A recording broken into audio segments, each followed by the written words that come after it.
Diary, it's the end of August 2023. We are looking at a Windows 98 system with a working version of this Stac Electronics Stacker disk compression product. And the purpose of this video is to have a little look around it and tell you why I've been trying to use it and show you how it's configured. So it all started when I was retrieving my removable hard drives, which for the most part contained files that I could read, but two of the disks were compressed, and on one disk were just two files. It was a stacvol.dsk file, which you see here, and a stacker.log file. And these are two files. This is a 258 megabyte file, roughly speaking, and that file contains a disk file system. And the question was, how could I read read the files that were within that file? We wind ourselves back to 28 years ago, which is the last time when I installed this product. There was a company called Stac Electronics, and they produced a product called Stacker. And what Stacker did was it helped you create more disk space. So using a FAT-based file system, so something up to 2 gigabytes in size, you could install a set of drivers, and Stacker would create a single file on that disk drive and present the contents of that file as another disk drive, but with twice the size, or approximately twice the size. So let's just see it working first, and I'm going to see how it actually has been configured, because I think if you want to try and do this yourself, you would be advised to watch this video, because it will just be easier and quicker. I had so many different problems.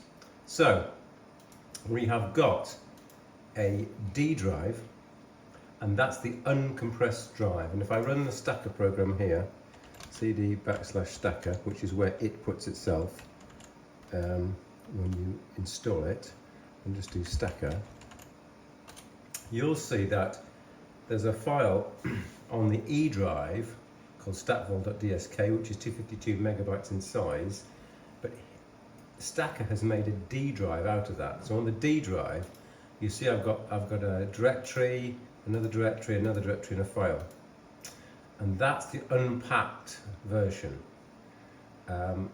So that's looking inside the compressed volume, and if you take the sum total of these files, they vastly exceed 258 megabytes. Now if we do dir/p,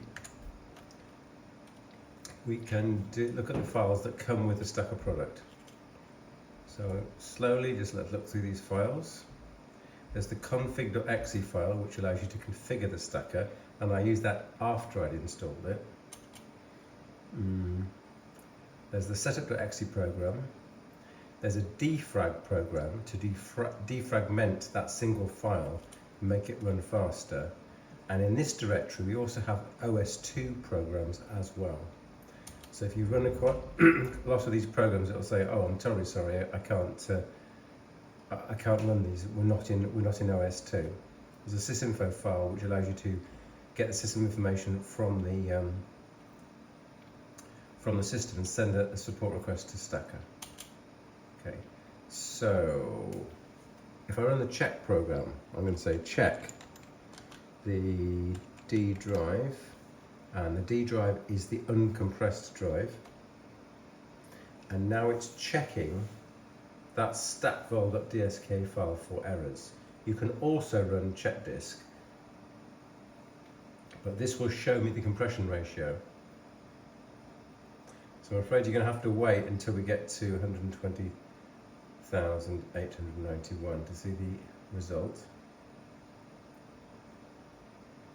Yes, so you can see we've got a compression ratio of 1.9 to 1. So that's great. So I want to show you now how we installed it, and again, I went round the houses a bit, and the idea is when you do it, you'll be able to do it very easily. So Stacker can operate on the boot volume, but that's a much more complicated situation. normally I would recommend you boot the system from an uncompressed drive, and then you tell Stacker to compress or look at a second drive. And in my case, I had these mysterious stacvol files, and I needed to use Stacker to look at them. So what you need to do is you need to create this second drive, and it needs to be a FAT file system.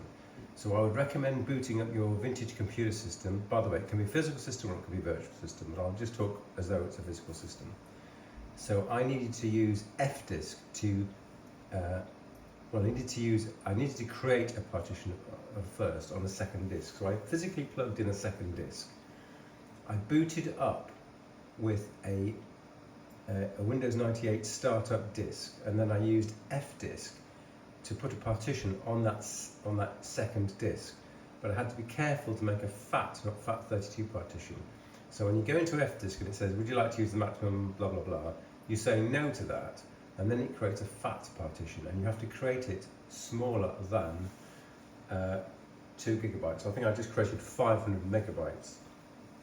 Initially, I think I said yes to the question, still created it 500 megabytes, and it created a FAT32 partition. So, and then when you go through all of this rigmarole, it just doesn't work, because Stacker goes, oh, I'm sorry, I can't host a volume on a FAT32 partition.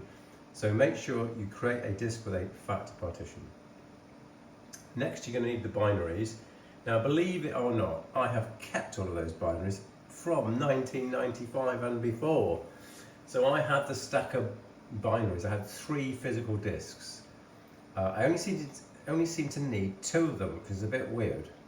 And I had 3 different versions of Stacker, and I checked 2 versions of Stacker, and again, I only needed 2 disks. So I have no idea what the third one was. It wasn't even readable. Couldn't understand that. You can download Stacker from somewhere like Vitas, and you'll get the package. I would say there's a trick to making it work. So I put the files into /sbin, and if you do a dir, you'll see there's a stacker.lbl file. And unless you edit that file, when you run this, so you put all the files in here. So you sign up with Vitas, you download the zip file, you unpack the zip file. It doesn't require I had 3, secret code numbers which I was going to put in for my 3 different versions of Stacker. It was not required. You're going to put all the files in a directory, and you're going to edit that stacker.lbl file. If I do edit stacker.lbl,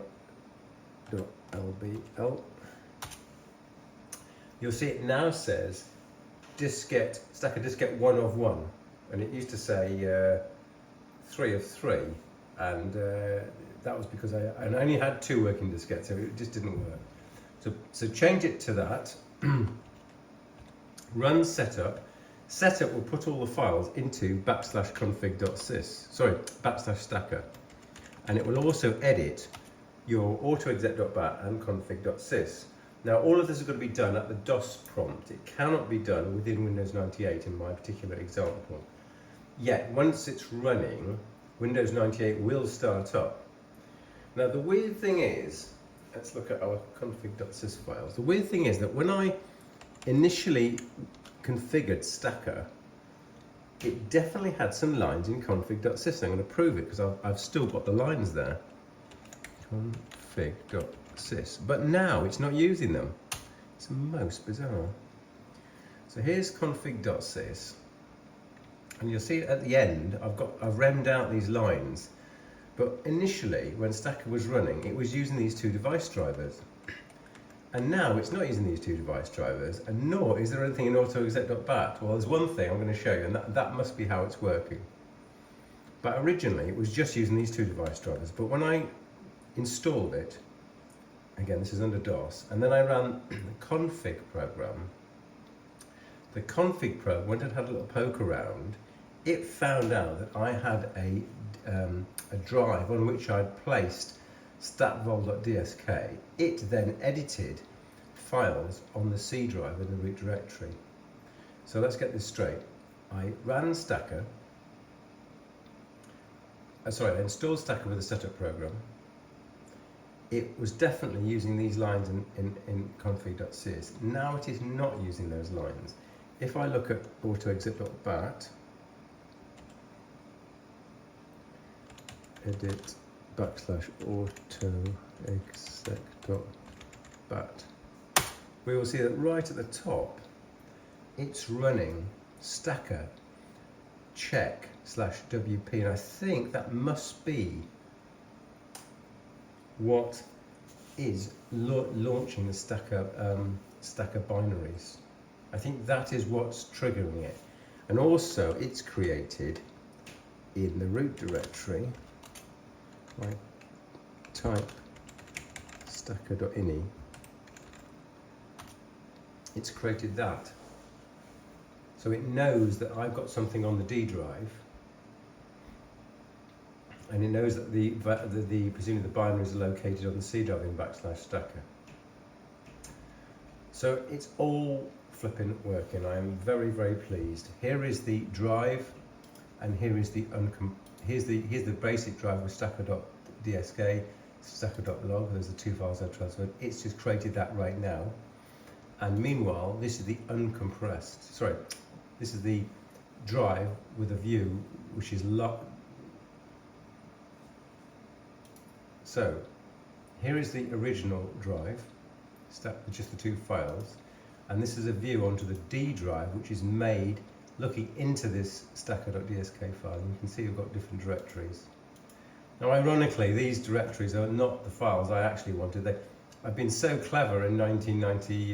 This is 1996. I even put the date there, and I was so very, very clever, and I created a backup. And you have to do view details, so you won't see it.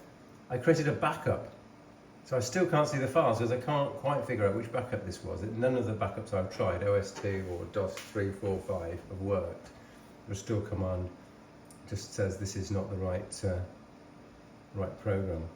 But you get the point. This is an amazing product in the sense that back in the day, the idea was Stac claimed their compression and expansion routine was so efficient that they claimed they could actually speed up the overall access to your physical disk. That's how clever they thought they were.